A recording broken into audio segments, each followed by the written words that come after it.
Hey, what's up guys? This is Daniel back from Bar Shield with another Bar Tip Tuesday for you.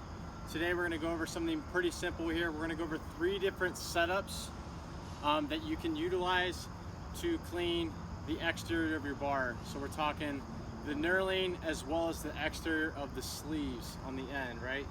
So number 1 would be with a set of spring collars, which will show, we'll kind of loop in a picture of that here. So the spring collars are just going to elevate it off of the ground, so it's not sitting on the ground. It's a lot easier to rotate the knurling as you're scrubbing. And then option 2 would be to put it up like on a set of like 30-inch boxes. The one photo I show here is going to have a set of 5-pound plates just where the collar is, just so it doesn't roll around the box. With some of the wooden boxes, you can set the collar right in the handle, so it's a little bit easier so it doesn't roll around.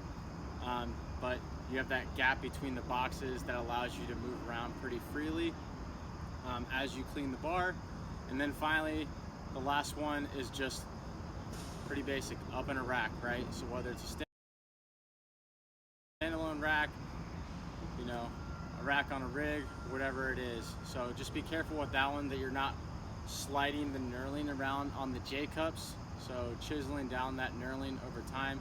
I know that doesn't sound like a big deal. It might not hurt at one time, but that compounded over time will result in a smoothed out knurling and something you won't be able to grip anymore. So those are 3 just basic setups that we utilize here at CLC and my other gym, CrossFit Bexley. So if you have any questions on setup, we'll do another one next week, and we'll talk about setting up for restoring the spin, a couple of different ways you can utilize that to save yourself some time and to be the most effective. So we'll see you next week.